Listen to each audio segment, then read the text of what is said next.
Hello, good evening everyone. झाली presenty झाली सगळ्यांची. चला आपण स्टार्ट करूया आपला लेसन नंबर 18 इकोसिस्टीम. येस, चलो.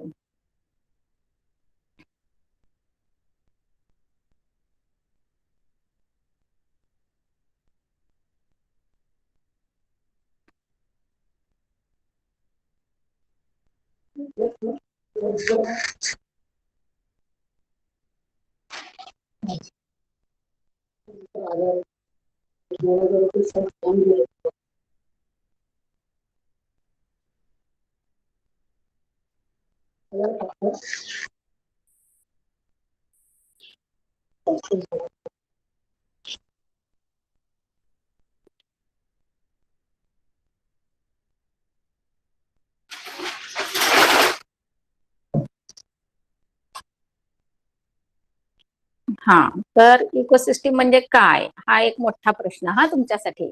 आणि आता मी तुम्हाला सगळ्यांना वाचायला सांगितलं होतं. हा बघा, ecosystem, which factors do you found in your surrounding. कोणते कोणते फॅक्टर्स आहेत, जरा एकदा तुमचं तुम्ही आठवा, चॅट बॉक्स मध्ये मला लिहून द्या. Which factors do you found in your surroundings. हाँ, इसका मतलब है आपके आसपास में जो भी है आपको दिखता है वही लिखने का है. तो इसमें से हम सेपरेशन करेंगे, ये कौन सा है, ये कौन सा है. हाँ, आप लिखते जाओ लिखते जाओ, बाद में आपको फाइनल आंसर भी मिलेगा. ये सब हम आज का जो सीखने वाले हैं कि नहीं. हाँ, तो इसमें आपको सब कुछ समझ में आएगा. Ecosystem is the environment study. हा, म्हणजे तुम्ही जे काही तुमचं अवतीभोवतीचं सभोवतालचं जे काय आहे, मग अगदी त्याच्यामध्ये तुमचे दगड आले, माती आली, प्लांट्स आले, अॅनिमल्स आले, क्रिएचर्स आले, सगळं सगळं येतं त्याच्यामध्ये. आणि त्याचं क्लासिफिकेशन आज आपण करणार आहोत. कळते. Classify the following into living and non living factors. म्हणजेच तुमच्या सराउंडिंग मध्ये जे काही तुम्हाला जे काही तुम्हाला मिळालं त्याच्यातनं आता आपण काय करणार आहोत, क्लासिफिकेशन करणार आहोत. आणि मग त्यातले काही आहेत ते तुमचे जाणार लिव्हिंग मध्ये आणि काही आहेत ते जाणार तुमचे नॉन लिव्हिंग मध्ये. तर त्याच्या आधी सगळ्यात तुम्हाला लिव्हिंग आणि नॉन लिव्हिंग माहिती बसलं पाहिजे. तर लिव्हिंग म्हणजे काय आलं, की ज्याच्यामध्ये तुमचं सगळं फक्त प्लांट्स, अॅनिमल्स आणि तुमचे क्रिएचर्स आहेत ते इन्क्लूड होतात. आणि बाकी सगळे जे तुमचे फॅक्टर्स असणार आहेत ते सगळे तुमचे नॉन लिव्हिंग मध्ये येणार आहेत. समजतंय. मग आता तुम्हाला दिलेलं आहे बघा, सनलाइट फॉर एग्जाम्पल आपको सब दिया है, उनको भी सेपरेट करना है. तो sunlight, sunflower, elephant, lotus, algae, stone, grass, water, ant, soil, cat, fern, air, lion. तो इनमें से आपको क्लासिफाई करना है. फर्स्ट ए कॉलम करना है लिविंग थिंग का और बी कॉलम करना है नॉन लिविंग थिंग का.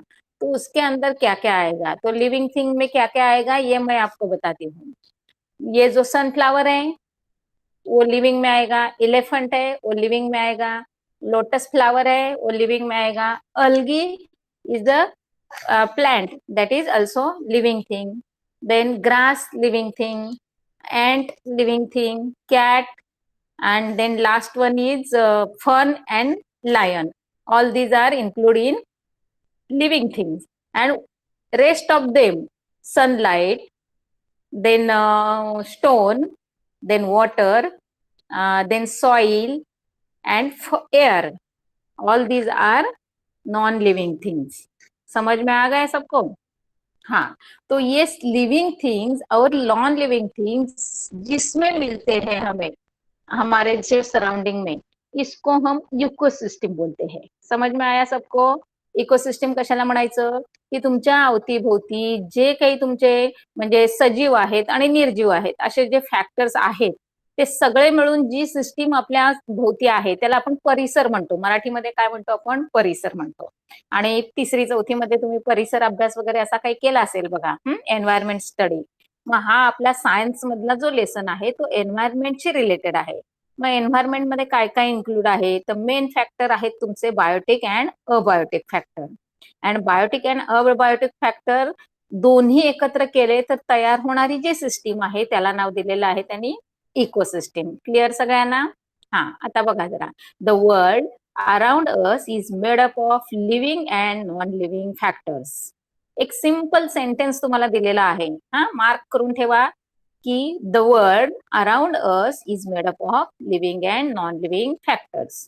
Living are called biotic factors while non living are called abiotic factors. Second काय आहे, खूप म्हणजे महत्वाचे वर्ड्स आहेत बघा ते, की लिव्हिंग कशाला म्हणणार तुम्ही, जे लिव्हिंग मध्ये येतात, प्लांट्स, अॅनिमल्स, ऑन क्रिएचर किंवा इन्सेक्ट्स, त्यांना सगळ्यांना तुम्ही दुसरा सेकंड वर्ड काय तुम्हाला दिलेला आहे, बायोटिक फॅक्टर्स. समजलं सगळ्यांना?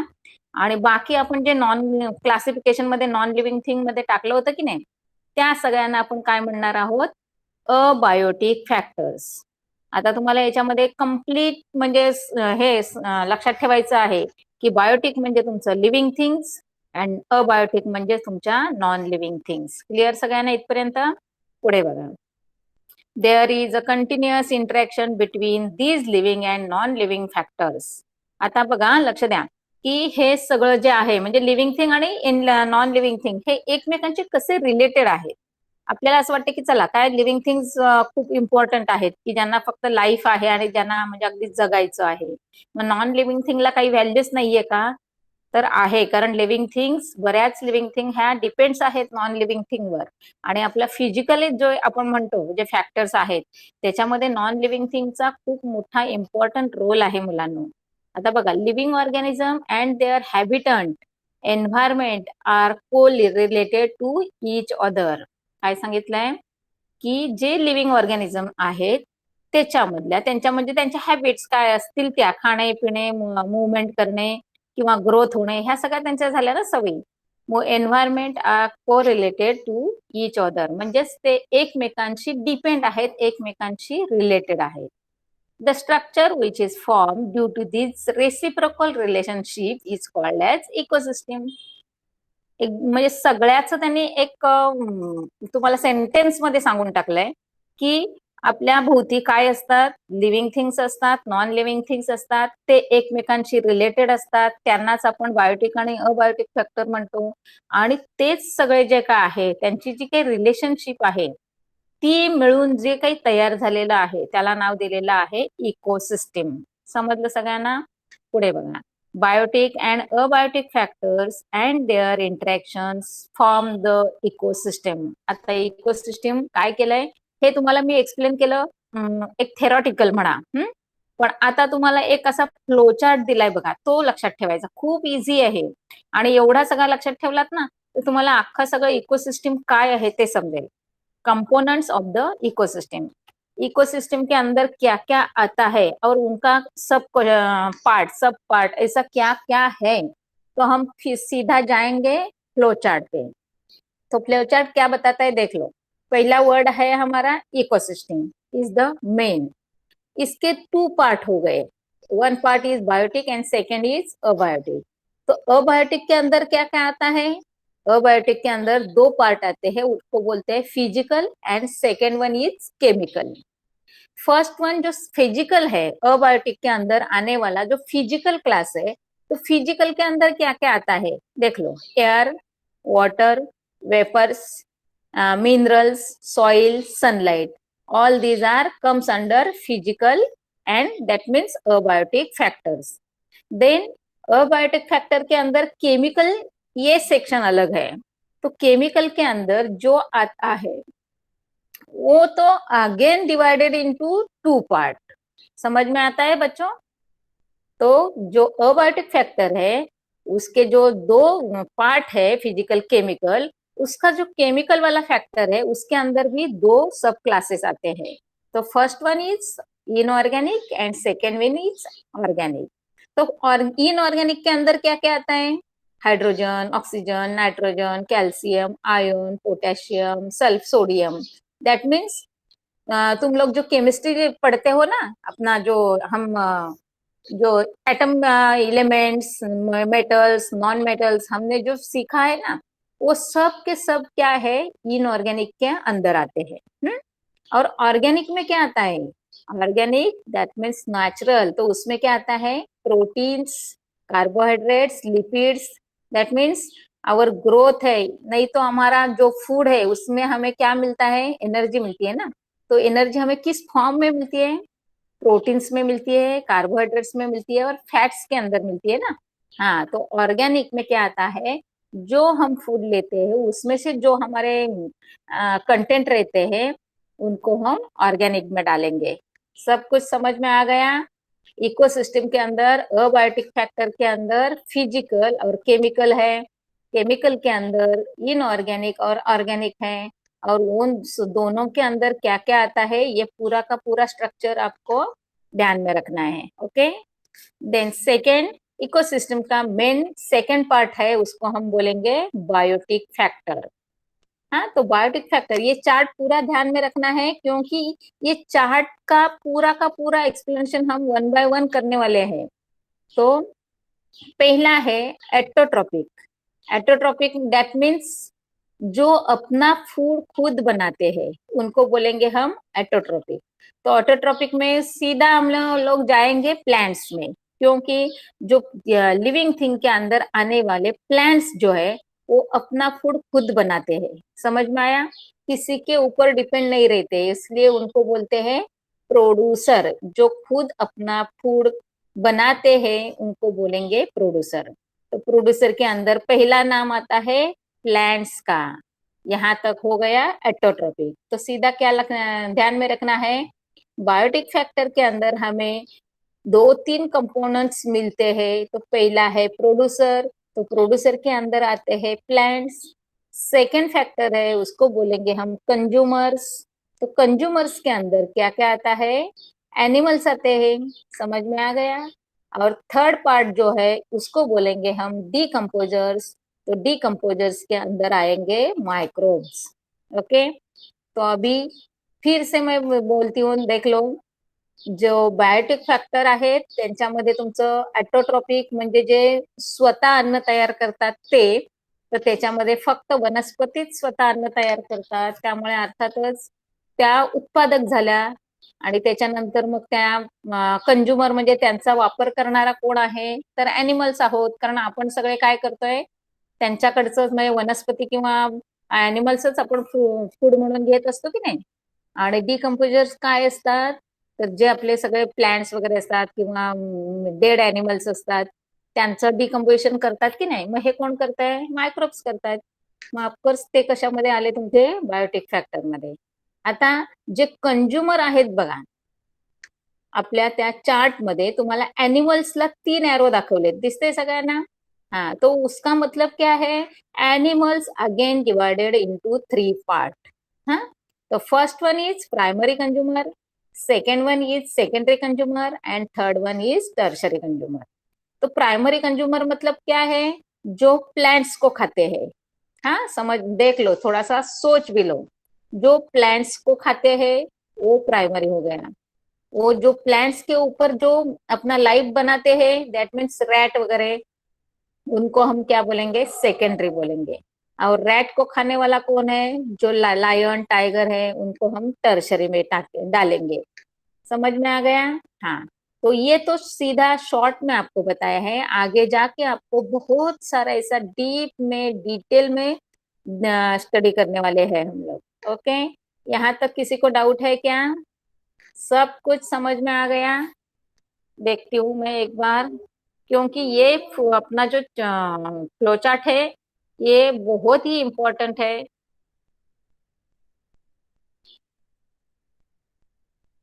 Any doubt, anybody? Fern is the plant, that is the name of the plant. Yes.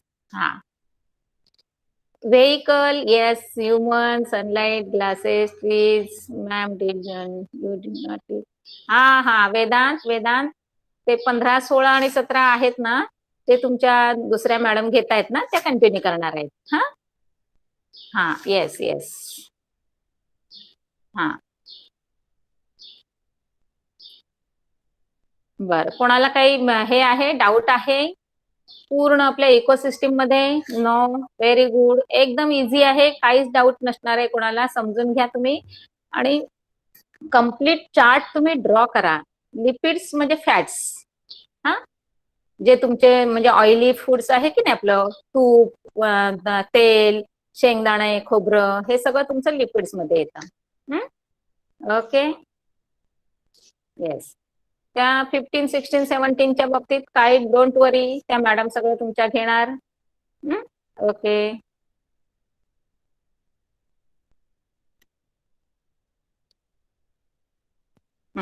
आता हा झाला आपला चार्ट. आता थोडस आपण जाऊया. बघा इथे सगळं खाली तुम्हाला दिलंय, मी तुम्हाला वाचायला सांगितलं होतं बघा. Do you know the organic substance, that means carbohydrates, proteins and lipids. हे सगळे आपले ऑर्गॅनिक सबस्टन्स आहे बघा, तुमच्या चार्ट मध्येच दिलेलं. From dead bodies of the plants and animals are converted into inorganic substance. म्हणजेच लक्ष द्या, ते चार्ट पण तुमच्या समोर आहे बघा, की हे सगळे जे काही तुमचे कार्बोहायड्रेट, प्रोटीन, लिपिड्स कोणामध्ये असणार आहेत, सगळे तुमच्या ते अॅनिमल्स मध्ये असणार आहेत.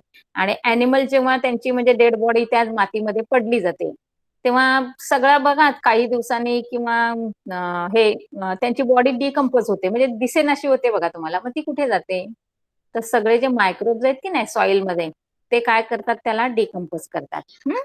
आणि ते डिकम्पोज केल्यानंतर पुन्हा ते कशामध्ये कन्वर्ट होतं बघा, are converted into inorganic substance, that means oxygen, hydrogen, calcium, iron, sodium and potassium. म्हणजे थोडक्यात लक्षात घ्या मुलांनो, की हे सगळं आहे जे आपलं म्हणजे आपली बॉडी म्हणा किंवा अॅनिमल बॉडी म्हणा, ही जेव्हा डिकम्पोज होते तेव्हा त्यांच्यामधले सगळे ऑर्गॅनिक सबस्टन्स हे पुन्हा इनऑर्गॅनिक मध्ये कन्वर्ट होतात. By micro organism, therefore microbes are said to be decomposers. समजलं सगळ्यांना? आपलं डिकम्पोजर थर्ड पार्ट आहे बघा, बायोटिक मधला प्रोड्युसर, कंझ्युमर अँड डिकम्पोजर्स. तर डिकम्पोजर्स म्हणजे काय आले, सगळे तुमचे बॅक्टेरिया आले त्याच्यामध्ये. क्लिअर इथपर्यंत सगळ्यांना? येस. आता स्ट्रक्चर ऑफ अन इकोसिस्टीम. ते इकोसिस्टीमचं स्ट्रक्चर काय आणि कसं असणार आहे बघा. Living organism need different types of biotic factors and they have different capacities to adapt with those abiotic factors. आता मैं तुम्हाला सांगितलं की नहीं, कि पहले ही मैंने बता दिया था कि ये लिविंग और नॉन लिविंग आर दोनों का जो कनेक्शन है, तो एक एक दूसरे का रिलेशन है उनका, एक दूसरे का जो हेल्प लेते हैं और पूरा पूरा अपना इकोसिस्टम कंप्लीट करते हैं. Some microbe need oxygen while other don't. देख लो, जो हम बोलते हैं बैक्टीरिया है, तो बैक्टीरिया बोलेंगे तो लिविंग थिंग के अंदर आता है, और लिविंग थिंग बोलेंगे तो दैट मीन्स बायोटिक फैक्टर्स. तो बायोटिक फैक्टर बोलेंगे तो बायोटिक फैक्टर को लाइफ है जो पूरा ऑक्सीजन के ऊपर डिपेंड है ना. सब लिविंग थिंग तो ऑक्सीजन लेते हैं रेस्पिरेशन सिस्टम में. हाँ, तो माइक्रोब जो है, तो कुछ कुछ माइक्रोब्स है जो बिना ऑक्सीजन को लेते हुए भी जिंदा रहते हैं. समझ में आया? हाँ. तो कुछ कुछ सम माइक्रोब मतलब कुछ ऑक्सीजन उनको जरूरी रहता है, लेकिन कुछ ऐसे माइक्रोब है उनको ऑक्सीजन की कोई भी जरूरी नहीं रहती. फॉर एग्जाम्पल मैं आपको बताती हूँ, जो अपना कोल्ड ड्रिंक रहता है, नहीं तो जो अपना कैडबरी चॉकलेट रहता है, मालूम है सबको, पूरा एयर पैक रहता है ना. हाँ, लेकिन कभी कभी एक्सपायरी डेट हो जाने के बाद अगर तुमने आप लोगों ने डेयरी मिल्क का चॉकलेट जो है, वो अगर आपने खोल दिया, मतलब बहुत दिन पुराना चॉकलेट, तो उसके अंदर कभी कभी कीड़ा मिलता है, देख लो. जो तुम्हारा कोल्ड ड्रिंक है, कभी कभी तुम लोग, एक सेकेंड हाँ बच्चों.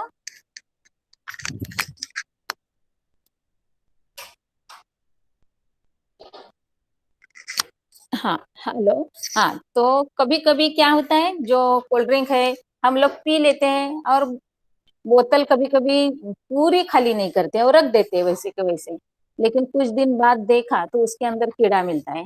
दैट मीन्स ये इनको कुछ जो माइक्रोब्स बढ़ते हैं उसके अंदर, उनको ऑक्सीजन की जरूरत नहीं रहती, इसलिए उनको बोलते हैं अनाएरोबिक रेस्पिरेशन वाले बैक्टीरिया. समझ में आ गया यहाँ तक?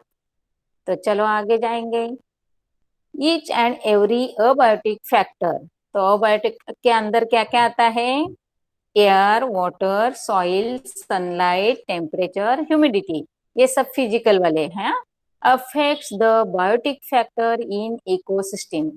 ये सब जो है इनका पूरा इफेक्ट किसके ऊपर होता है? बायोटिक फैक्टर के ऊपर होता है। Abiotic factors in an ecosystem decide which biotic factor will survive in it and what will be their numbers. The proportion of the biotic factors in an ecosystem is always changing as biotic factor use or excrete abiotic factors. क्या क्या है देखो, इसका relation पूरा का पूरा यहाँ diagram में दिया है। जैसे कि पहले मैंने चार्ट बताया ना, तो बिल्कुल ये अभी जो एक्सप्लेनेशन मैं कर रही हूँ वो पूरा का पूरा उन्होंने क्या दिया है, ये चार्ट में दिया है। और चार्ट में उन्होंने एरो भी दिखाया, देख लो। तो कैसा कैसा कन्वर्शन हो जाता है ये मैं आपको बताऊंगी। तो पहले ये इतना ही देख लेती हूँ। The proportion of biotic factors in the ecosystem is always changing as biotic factor use or excrete abiotic factors. समझ में आ गया क्या क्या है उनका एक दूसरे के साथ रिलेशन है, और कैसा रिलेशन है, तो एक दूसरे के ऊपर दैट मीन्स ये डिपेंड रहते हैं। Every living organism in an ecosystem plays particular role while living moving in that ecosystem. अभी ये देख लो क्या है। पहला है अबायोटिक फैक्टर। तो अबायोटिक फैक्टर क्या करते हैं, उसके अंदर न्यूट्रिएंट्स है। समझ में आ गया? सॉइल बोलेंगे तो सॉइल के अंदर क्या है, न्यूट्रिएंट्स है। सोलर एनर्जी बोलेंगे तो वो तो हमें प्लांट्स को फोटोसिंथेसिस प्रोसेस में काम आती है। CO2 जो हमारा व्हीकल्स के थ्रू तैयार होता है। नाइट्रोजन एयर में है, वाटर ऑलरेडी अंडरग्राउंड है, मिनरल्स तो सॉइल में है।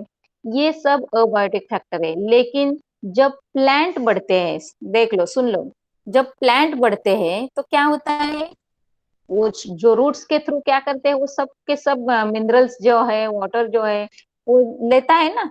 तो ये बायोटिक फैक्टर का यूज कहाँ होता है, ग्रोथ के लिए होता है। समझ में आ गया?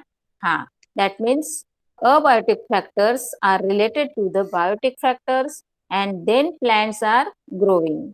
समझ में आ गया? तो उनका रिलेशन कैसा बताया देख लो, कि वो जो न्यूट्रिएंट्स है वो रूट्स के थ्रू क्या करते हैं, वो लोग रूट्स के थ्रू एब्सॉर्ब करते हैं, और फोटोसिंथेसिस प्रोसेस में सब का सब जो सनलाइट वगैरह है उसका यूज किया जाता है। और बाद में ये सब प्लांट्स लेते हैं, और प्लांट्स का यूज कौन करता है, हम लोग एनिमल करते हैं। तो नीचे दिया है देखो, animal consume food from the plants. हम सब के सब क्या करते हैं, प्लांट्स का यूज एज अ फूड करके लेते हैं। हाँ, देन जो बायोटिक फैक्टर्स है, जो प्राइमरी सेकेंडरी टर्शरी कंज्यूमर मैंने आपको बताया ना, वो आफ्टर डेथ क्या हो जाता है, सॉइल में जाते हैं। दैट मीन्स ग्राउंड पे गिरते हैं ना, डालते हैं ना हम लोग, एक्सेप्ट ह्यूमन बींग। सब के सब जो एनिमल्स डेड होते हैं उनका क्या करते हैं, क्या हम लोग उनको ऐसा ही फेंक देते हैं ना। हाँ, तो थोड़े दिन ऐसा बहुत सा बदबू आता है, लेकिन बाद में क्या होता है, वो पूरा का पूरा उनका बॉडी क्या होता है, डिकम्पोज होता है। तो सीधा आपको दिया है देखो, माइक्रोब्स डिकम्पोजर्स, इसलिए उनको क्या बोलते हैं, डिकम्पोजर्स। समझ में आ गया? तो डिकम्पोज करते हैं, कौन करते हैं, तो वैरायटी ऑफ बैक्टीरिया रहते हैं ना हमारे सॉइल में, वो सब क्या करते हैं, डेड बॉडीज को डिकम्पोज करते हैं। और वही डिकम्पोज करने के बाद जो उनमें से ऑर्गेनिक, जो मैंने आपको बताया ना, जो ऑर्गेनिक अपना फैक्टर्स है, ये तो ये यहाँ दिखाई दिया है देखो, प्रोटीन्स, कार्बोहाइड्रेट्स एंड लिपिड्स, ये सब ऑर्गेनिक है, और ये ह्यूमन बींग और एनिमल के अंदर रहते हैं। तो उनका कन्वर्शन अभी इनऑर्गेनिक में हो जाता है। तो इनऑर्गेनिक के अंदर क्या क्या आते हैं, हाइड्रोजन, नाइट्रोजन, ऑक्सीजन सब आते हैं ना। हाँ, तो एज अ न्यूट्रिएंट करके कौन लेता है उन्हें, प्लांट्स लेते हैं। समझ में आ गया? तो पूरा सायकल कैसा दिया है, एक बार फिर से एक्सप्लेन करते हूँ। हा, काय मुलांना आहे बघा, बायोटिक फॅक्टर्स आहेत, त्याच्यामध्ये तुमचे सगळे सगळे न्यूट्रिएंट्स आहेत की जे वनस्पती शोषून घेतात मातीतून, आणि शिवाय वनस्पती काय करतात, वरचा भाग आहे ते अन्न तयार करण्यासाठी होतं, आणि मग ती तुमची प्रोसेस आहे त्याला नाव दिलेलं आहे फोटोसिंथेसिस प्रोसेस, की त्या प्रोसेसमध्ये त्या वनस्पती स्वतःचं अन्न तयार करतात। आणि त्याच वनस्पती आपण काय करतो, ऍज अ फूड म्हणून आपण घेत असतो, म्हणून आपण काय झालो, कंझ्युमर झालो. आता आपल्यानंतर असे बरेच प्राणी आहेत की सगळे ते त्या प्लांट्सचा उपयोग फूड म्हणून करत असतात. मग त्याच्यामध्ये प्रायमरी कंझ्युमर आले, सेकंडरी कंझ्युमर आले, टर्शरी कंझ्युमर आले, सगळेच्या सगळे आले. पण काही दिवसांनी हे सगळेच्या सगळे प्राणी आहेत ते काय होतात, मरून जातात. आणि मेल्यानंतर मात्र त्यांची जी बॉडी आहे ती कुठे पडते, ग्राउंडवर, जमिनीमध्ये पडते. आणि जमिनीमध्ये मग ज्या बॅक्टेरिया आहेत त्या काय करतात, त्याचं डिकम्पोजिशन करून आणतात. आणि मग डिकम्पोजिशन होत असताना त्यांच्या बॉडीमध्ये जे ऑर्गॅनिक सबस्टन्स होते त्यांचं कन्व्हर्शन कशामध्ये झालं, इनऑर्गॅनिक सबस्टन्स मध्ये झालं. आणि तेच इनऑर्गॅनिक सबस्टन्स पुढे आपण न्यूट्रिएंट म्हणून वापरतो. आपण इन द सेन्स आपले जे प्रोड्युसर म्हणजे प्लांट्स. समजलं सगळ्यांना? खूप छान असा इकोसिस्टीम, एकदम तुमचा एन्व्हायरमेंटशी रिलेटेड लेसन आहे. आता पुढचं, मोस्ट ऑफ द इकोसिस्टीम. बर, आधी त्याच्यातनं डाऊट कोणाला आहे का बघूया.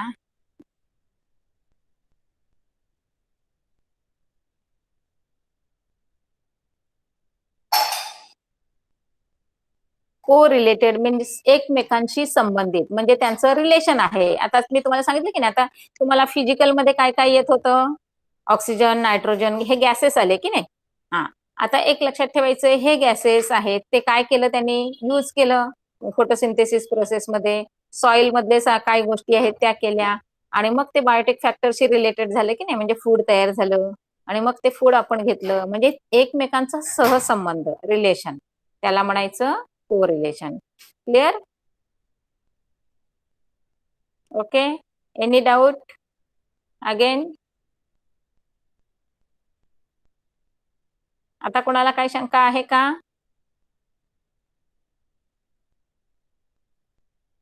ओके ओके ओके, ठीक आहे ठीक आहे, चालेल. डायग्राम समजली?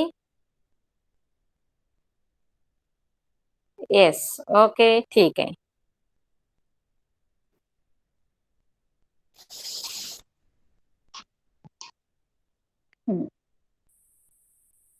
बर, आता डायग्राम समजली आहे ना. आता जर असं पॅरेग्राफ बघा, स्ट्रक्चर ऑफ इकोसिस्टीम. हा, living organism needs different type of biotic factors and they have different capacity to adapt with those biotic factors. म्हणजेच काय सांगितलं त्यांनी, लिव्हिंग ऑर्गॅनिझम काय समजले तुम्हाला. हा, लिव्हिंग ऑर्गॅनिझम मध्ये काय येणार, सगळे तुमचे बायोटिक फॅक्टर. आता बायोटिक मध्ये काय येतं हे तुम्हाला इथे सांगितलेलंच आहे, समजते.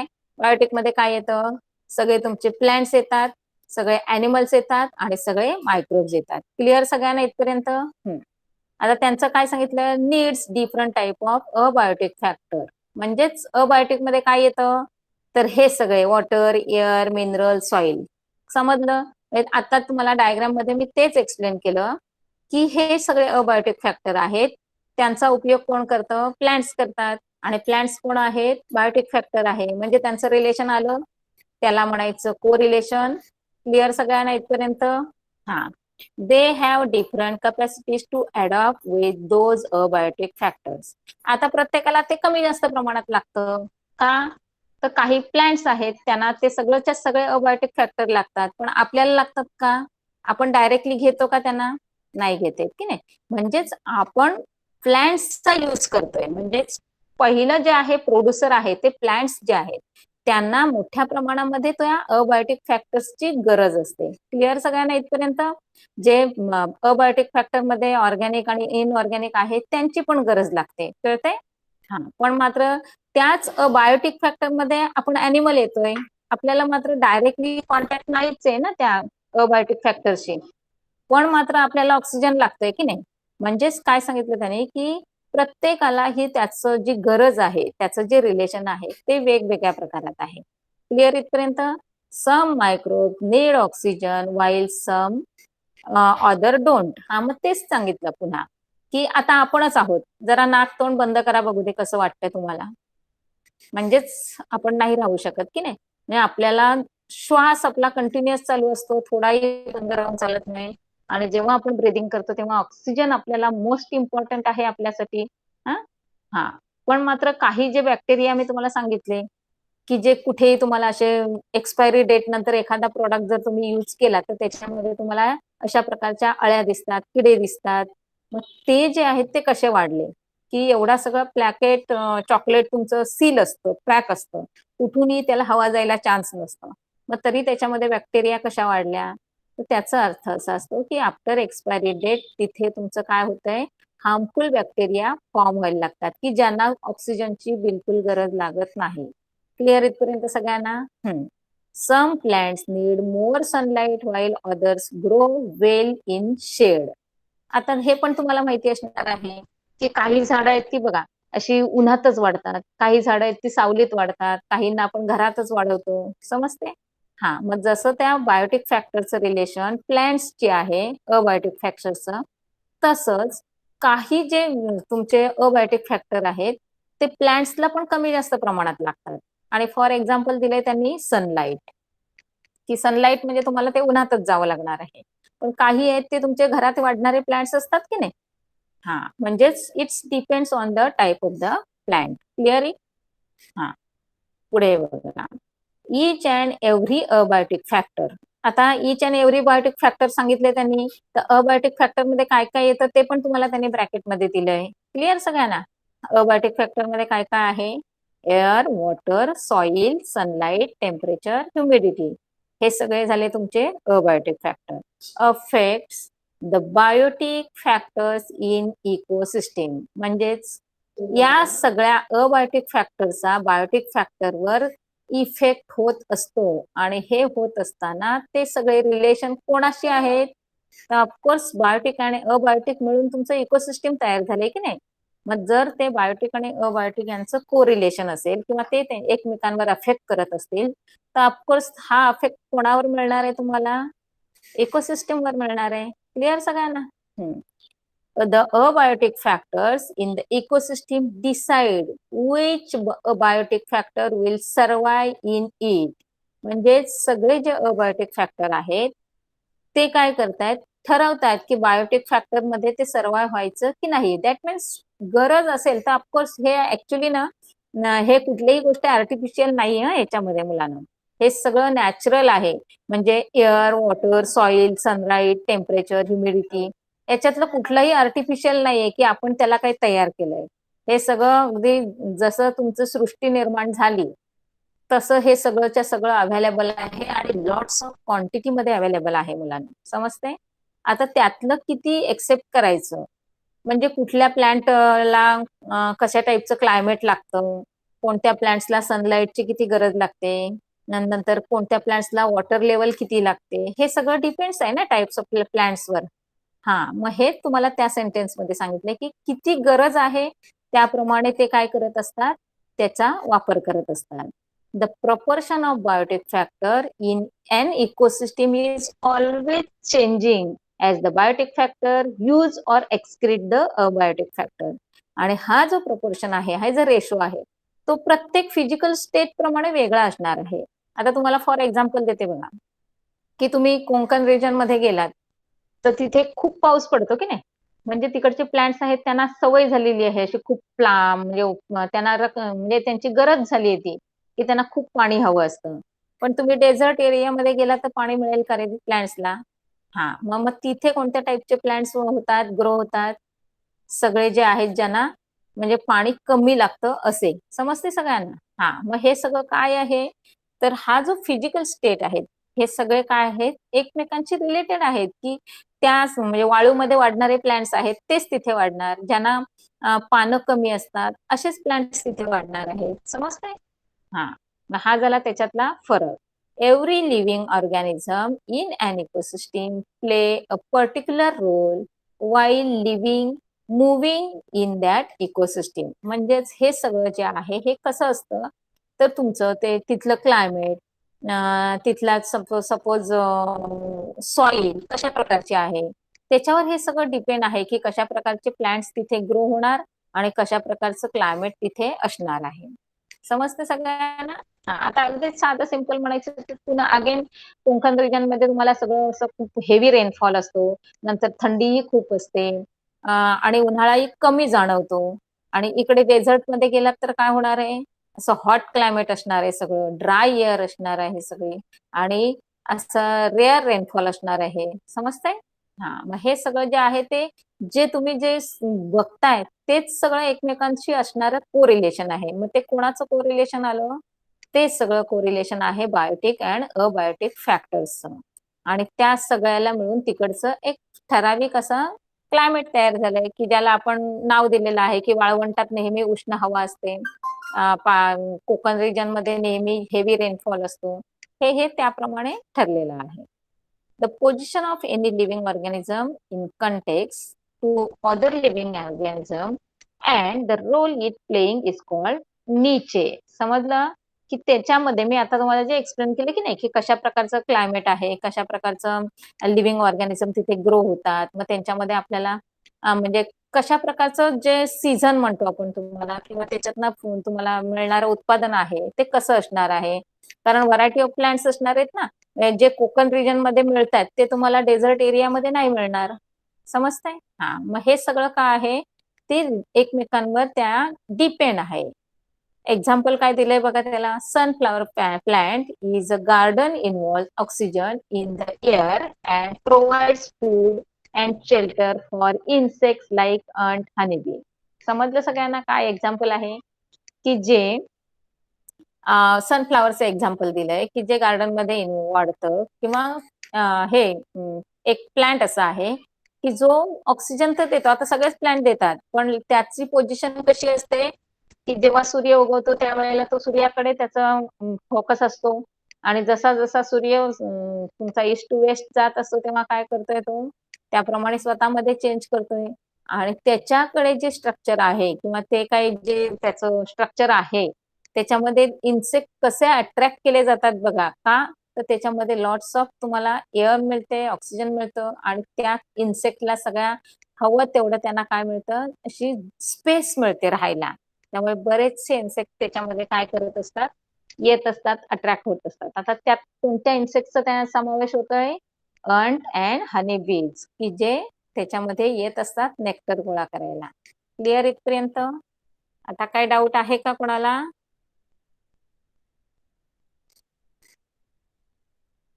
हा, विशाल.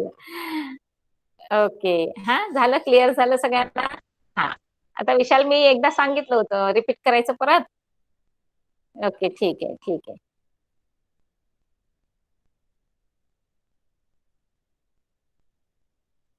नो ना? हा विशाल, ठीक आहे. येस.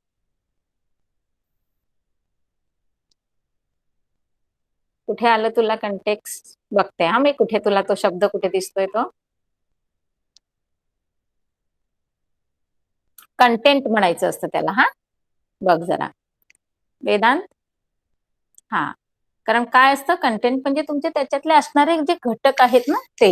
हा, बरं.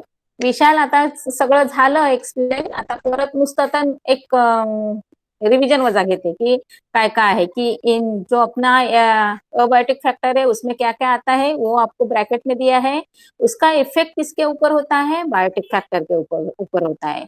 तो बायोटिक फैक्टर और अबायोटिक फैक्टर का कॉम्बिनेशन जो है तो मिल के हमारा इकोसिस्टम बन गया है।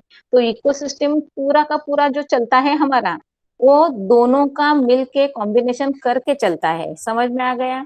तो एक दूसरे के ऊपर डिपेंड है, तो उनका कॉम्बिनेशन और उनका कोऑर्डिनेशन भी उतना ही इम्पोर्टेंट रोल प्ले करता है। समझ में आया?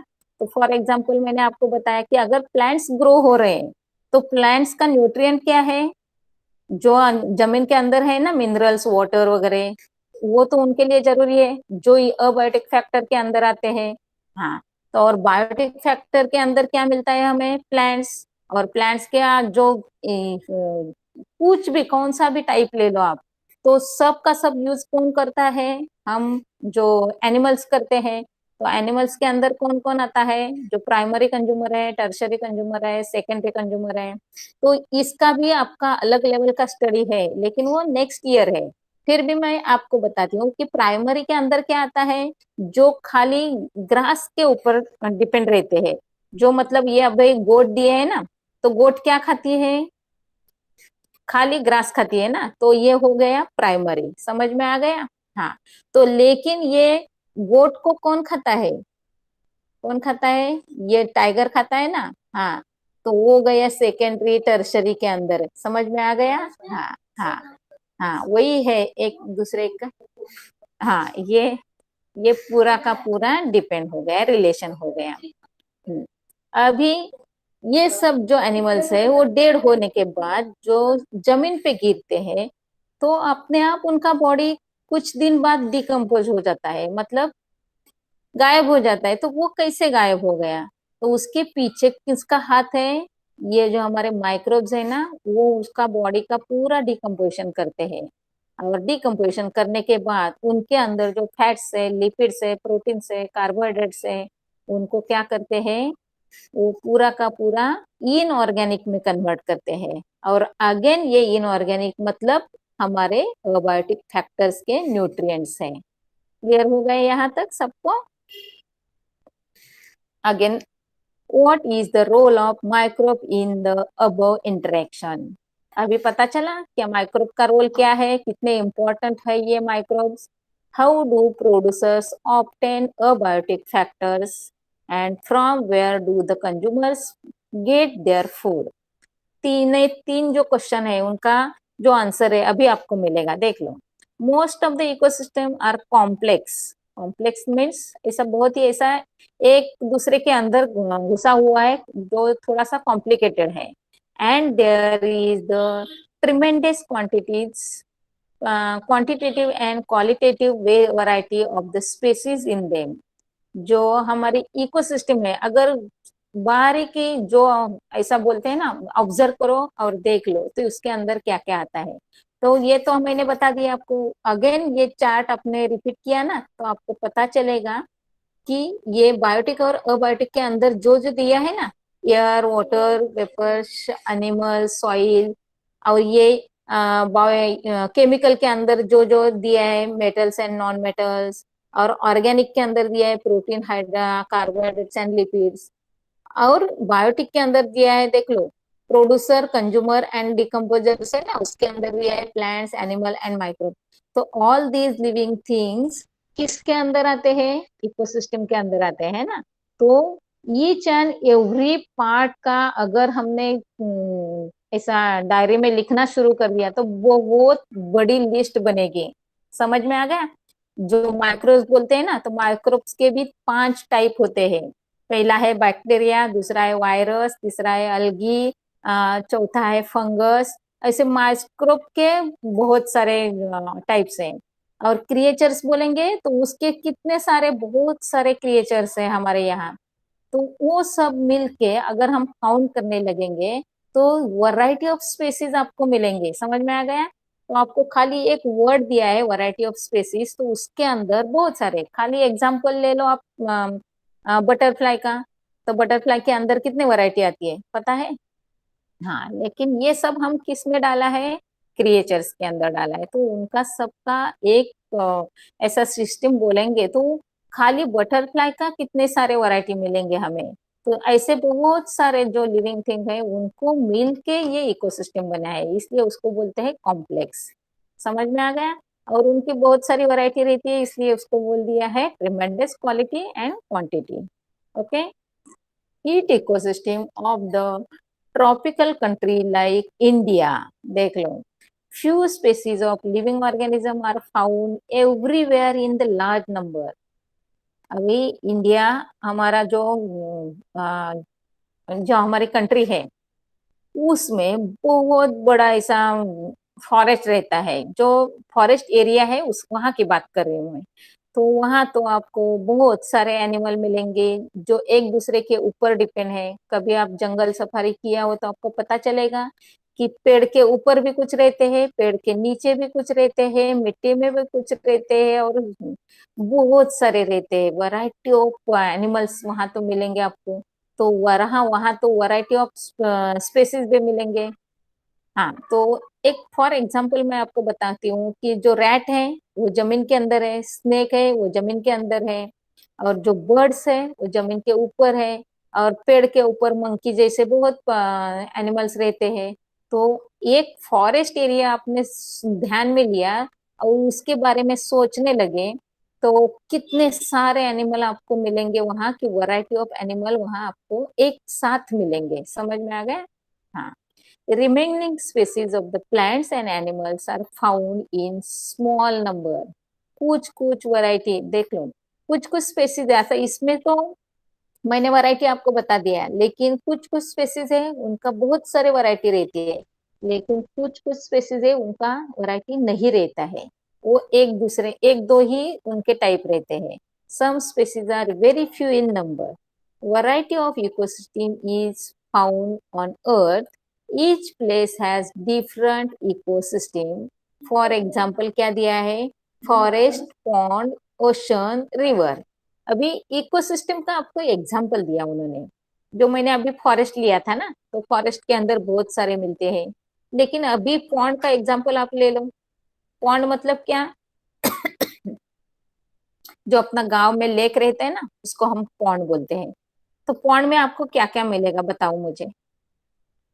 हाँ, बाद में मैं बताती हूँ, अभी चैट बॉक्स में लिख के बताओ, एक एग्जाम्पल आप अपना देख लो। और ये पॉन्ड है, उसके अंदर क्या क्या आपको मिलेगा।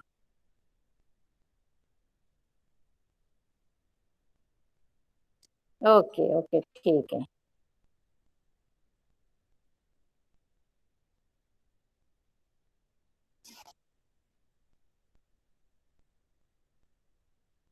हाँ, और बोलो। एक पॉन्ड ले लो, उसके अंदर क्या क्या मिलेगा? हम्म। यस। और क्या मिलेगा? हाँ। बताओ। सब के सब, जिसको जिसको, हाँ। Okay okay.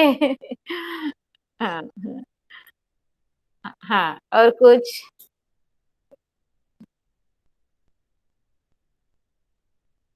हाँ, अभी मैं बताती हूँ। अगर आप सोच लो कि आपके गांव में एक पॉन्ड है, वहां पहला तो एक है, इकोसिस्टम बोलेंगे तो वहां तो पॉन्ड है तो पानी आएगा। हाँ, पहला जो है अबायोटिक फैक्टर, उसमें मिट्टी आएगी। हाँ, उसमें पत्थर आएंगे। हाँ, सब कुछ आ गया। और उसके अंदर भी कुछ कुछ मिलेगा। हाँ, लेकिन ये सब तो हो गए अबायोटिक फैक्टर। हम मैंने इकोसिस्टम बोला है ना आपको, तो इकोसिस्टम में बायोटिक और अबायोटिक फैक्टर तो है ही। तो अभी अबायोटिक के अंदर क्या आता है, ये मैंने बता दिया। अभी हम बोलेंगे बायोटिक फैक्टर। तो बायोटिक फैक्टर में क्या क्या आएगा? तो आपने बता दिया, टॉर्टोइज, फिश, अलगी, जो जो प्लांट्स है जो पानी में ग्रो होते हैं, वो सब के सब प्लांट्स आएंगे ना उसमें। हाँ, तो कुछ लोटस जैसे प्लांट्स आएंगे, उसके फ्लावर्स आएंगे। कुछ जो ऐसे बर्ड्स है, जो बड़े बड़े प्लांट्स है वो पॉन्ड के साइड में होंगे ना, तो उसके ऊपर बर्ड्स आएंगे, तो वो भी आएंगे ना उसमें। हाँ, तो ये तो इकोसिस्टम है ना। तो अंदर जो फिश रहता है उसको पकड़ने के लिए एज अ फूड करके कौन लेता है? बर्ड्स लेते हैं ना। हाँ, तो ये सब के सब क्या हो गए? पूरे के पूरे सब ये इकोसिस्टम में आ गए। जो कि हम पॉन्ड का बारे में सोचेंगे तब। अगर आप रिवर के बारे में देख लो, तो अभी आपको पता चला है कि रिवर में दैट मीन्स फ्लो होने वाली है। तो उसके अंदर क्या क्या मिलेगा आपको? सॉइल मिलेगी, रॉक्स मिलेंगे, वाटर मिलेगा। इसके इसमें भी बायोटिक में फिश मिलेंगे। बहुत कुछ ऐसा प्लांट्स, हाँ, प्लांट्स आएंगे। समझ में आ गया? हाँ। तो ये है हमारा एक एक इकोसिस्टम का एग्जाम्पल, और उसके अंदर क्या क्या आता है ये आपको अभी मैंने बता दिया। तो नेक्स्ट आएंगे। कहाँ तक आ गए थे? हाँ, इंटरेक्शन, क्लाइमेट।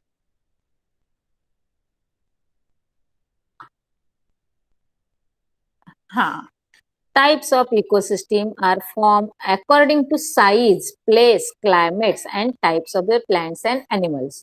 अभी आपको सबको अच्छी तरह से समझ में आया होगा कि इकोसिस्टम बोलेंगे तो आपका आंखों के सामने एक ऐसा सीन आना चाहिए। फॉरेस्ट बोलेंगे तो पूरा का पूरा जंगल का सीन आना चाहिए।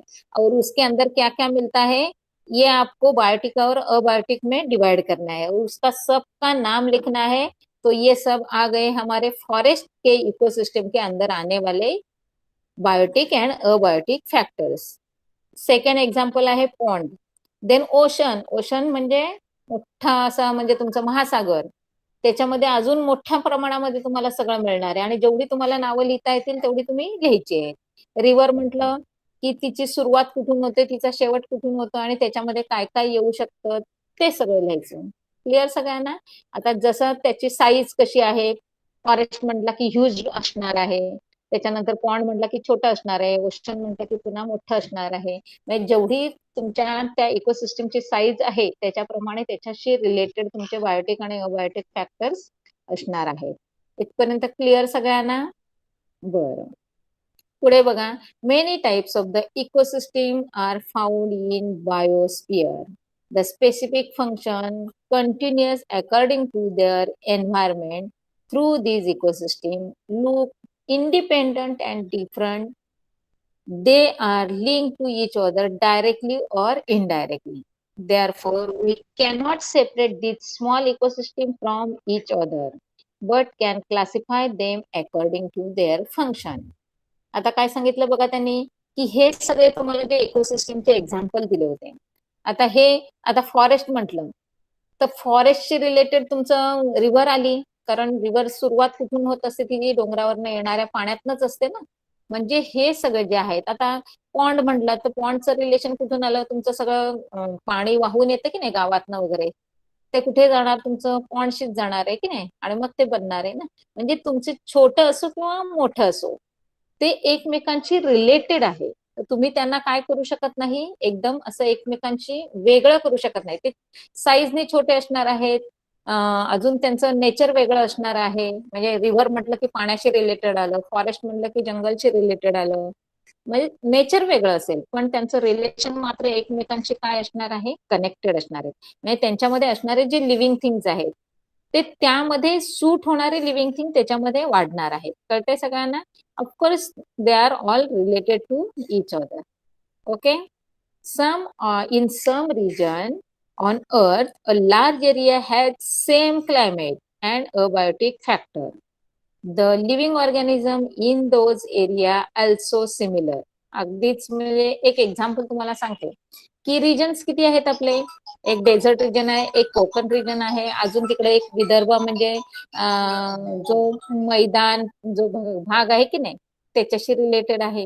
मग आता तिकडचं क्लायमेट कसं असणार आहे मुलांना, की ज्यामध्ये तुमचं अगदीच म्हणजे बर्फाळ प्रदेश घ्या, म्हणजे आपण असं काश्मीरला वगैरे गेलो किंवा आपण कुठेतरी असं बर्फाळ प्रदेशात गेलो तर तुम्हाला काय मिळणार आहे, सगळ्यात महत्वाचं म्हणजे बर्फ असणार आहे.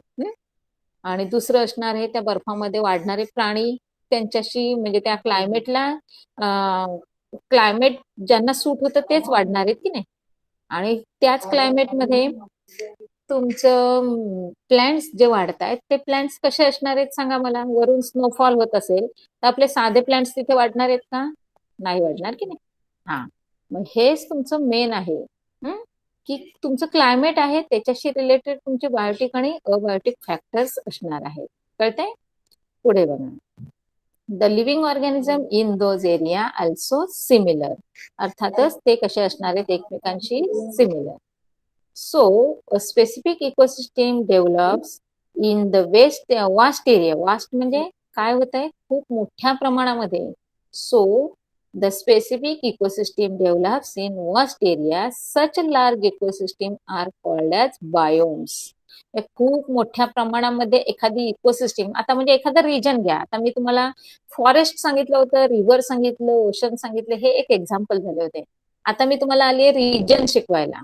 मग रिजन्स मध्ये काय आलं तुमचं, डेझर्ट रिजन म्हटल्यानंतर सगळं सगळं जे काही तुमचं म्हणजे पुरा सपोज राजस्थान घ्या किंवा सहारा डेझर्ट घ्या. तुम्ही अजून जॉग्राफी मध्ये शिकला असेल की नाही. हा, किंवा मी तुम्हाला आपलं सिंपल एक तुम्हाला कोकण रिजन सांगते की ज्याच्यामध्ये तुमचे असे फक्त म्हणजे त्या काय म्हणायचं त्याला, की कोकण रिजन मध्ये येणारे तुमचे स्टेट्स आहेत की नाही, डिस्ट्रिक्ट आहेत, ते सगळे तुमचे काय असणार आहेत, मोठं एक रिजन झालं की नाही. हा, म्हणजेच त्याला सगळ्याला मिळून तयार झालेली सिस्टीम आहे, त्याला नाव दिले त्यांनी बायोम्स. क्लिअर सगळ्यांना का डाऊट आहे कोणाला? These biome content many small ecosystem, आणि त्या सगळ्या बायोम्स मध्ये काय असणार आहे, तुमच्या छोटे छोटे पुन्हा आले. मग त्याच्यामध्ये आलं फॉरेस्ट, रिव्हर, पॉन्ड असे आले.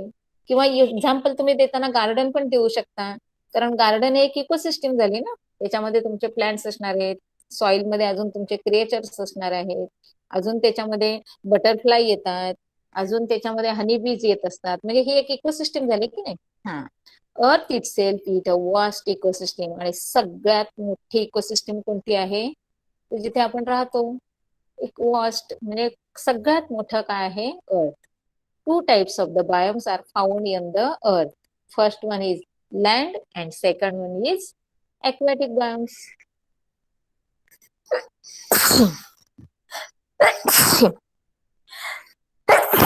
सॉरी.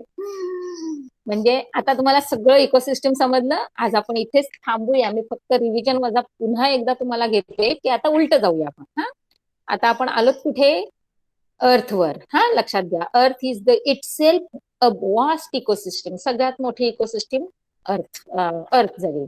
आता अर्थ मध्ये काय काय आहे, पाण्याचा भाग आहे आणि जमिनीचा भाग आहे. जो पाण्याचा भाग आहे त्याला आपण म्हणणार लँड बायोम. समजलं सगळ्यांना? आणि जो समुद्राचा म्हणजे ओशन वाला पार्ट आहे त्याला आपण म्हणणार ऍक्वॅटिक बायोम. क्लिअर सगळ्यांना? हा, आता लँड बायोम मध्ये काय काय येतं ते सांगते मी तुम्हाला. रिजन आले सगळे, जे मी तुम्हाला अगदी मगासपासून सांगते की कोकण रिजन, डेझर्ट रिजन, नंतर तुमचा तो बर्फाळ प्रदेश आहे त्याला म्हणायचं आईसलँड वगैरे, अंटार्क्टिका सारखे आहेत ना पार्ट तुमच्या याच्यामध्ये. अजून तुम्हाला आठवीला किती शिकलात ते मला माहिती नाहीये, पण जॉग्राफी मध्ये तुमचं अंटार्क्टिका वगैरे हे पार्ट येत आहेत. हे सगळे झाले तुमचे लँड रिजनशी रिलेटेड, आणि रिजन मध्ये आले ते सगळे. आता रिजन मध्ये त्या एक भाग घेतला तर तुम्ही त्याच्यामध्ये येतं तुमचं फॉरेस्ट. फॉरेस्ट सोडून त्या फॉरेस्ट मधला छोटासा पार्ट घेतला तर अजून तुमचं येतं फार्मिंग वगैरे किंवा गार्डन वगैरे. असं झालं. म्हणजे हे असे तुमचे डिक्रीज डिक्रीज होत गेलेले भाग झाले. आणि अक्वॅटिक म्हटलं तर मेन पार्ट येतं ओशन. ओशन नंतर येतात तुमचे रिव्हर. रिव्हर नंतर येतात तुमचे पॉन्ड. पॉन्ड नंतर एखादा कुठेतरी तुमचं असं छोटस काय असेल तर तुमच्या शेजारचा एखादा डबका वगैरे. हे झालं त्याचे छोटे छोटे पार्ट. कळलं सगळ्यांना? आता त्या सगळ्यांमध्ये काय काय येत असतं, तर अगदीच तुम्हाला मी आता सांगितलं की पॉन्ड म्हटलं की तुम्ही बरीचशी नावं दिली होती की तेवढं सगळं पॉन्ड मध्ये येणार. एखादं मी गार्डन सांगितलं तर त्या गार्डन मध्ये काय काय येणार, हे तुम्ही जे सगळं ऑब्झर्व केलेलं असतं की नाही, त्या सगळ्यांची नावं टाकायची. मग त्याच्यामध्ये तुमचे बायोटिक आणि अबायोटिक तुम्ही सगळं टाकू शकता. क्लिअर सगळ्यांना इथपर्यंत? आता त्या बायोटिक आणि अबायोटिकचं रिलेशन मिळून काय झाली, तुमची इकोसिस्टीम झाली. मग आता त्या इकोसिस्टीम मध्ये तुम्हाला बायोटिक आणि अबायोटिक काय असतात हे फ्लो चार्ट मध्ये दिलंय. म्हणून तुम्हाला सांगितलं की हा तुमचा जो फ्लो चार्ट आहे तो खूप इम्पॉर्टंट आहे. याला समजून घेण्यासाठी तुम्हाला त्याला दोनदा तीनदा वाचावं लागणार आहे. की मेन म्हणजे तुमचं इकोसिस्टीम. मग इकोसिस्टीम मध्ये मेन पार्ट काय आहे, बायोटिक आणि अबायोटिक. तर आज जाऊन हे तुम्ही ड्रॉ करायचं, हे तुम्हाला ते सगळं येईल. आता अबायोटिक मध्ये काय काय येणार, तर फिजिकल पार्ट असतो काही आणि एक केमिकल पार्ट असतो. तर फिजिकल मध्ये येतं air, water, vapours, mineral, soil, जे सनलाइट जे तुम्ही रोज बघताय. समजतंय?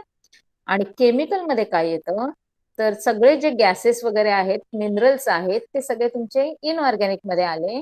आणि सगळे जे आपण फूड घेतो त्याच्यातनं जे आपल्याला मिळतं आपल्या ग्रोथसाठी, ते आहेत प्रोटीन्स, कार्बोहायड्रेट्स आणि लिपिड्स.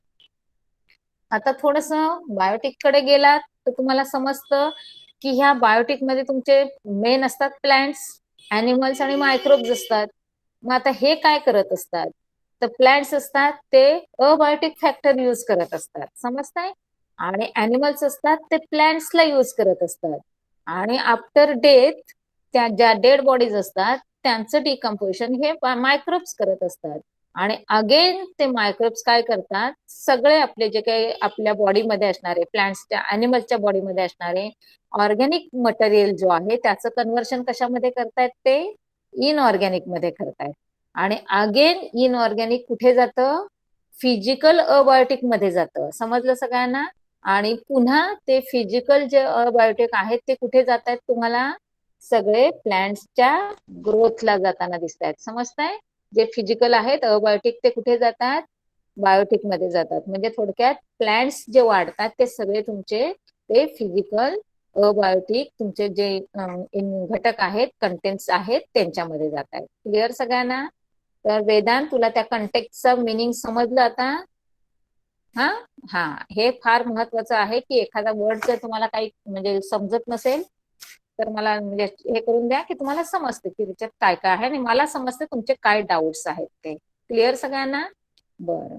आता आपण काय करूया, इथे थांबूया. आज काय काम करायचं आहे, तुम्ही सगळं तुम्ही हे वाचायचं आहे आणि हा चार्ट आहे तो तुम्ही ड्रॉ करायचा आहे. म्हणजे तुम्हाला ते सगळं लक्षात येईल आणि ड्रॉ केल्यानंतर हे रिलेशन काय आहे ते एकदा समजून घ्यायचं आहे. Okay.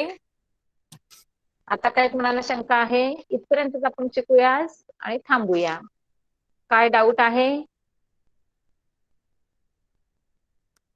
Yes. Okay. Bye bye. No doubt. Yes. Very good. Very good. पण तुम्ही स्वतः करा, वाचा मुलांना सगळं, म्हणजे तुम्हाला ते समजेल. येस.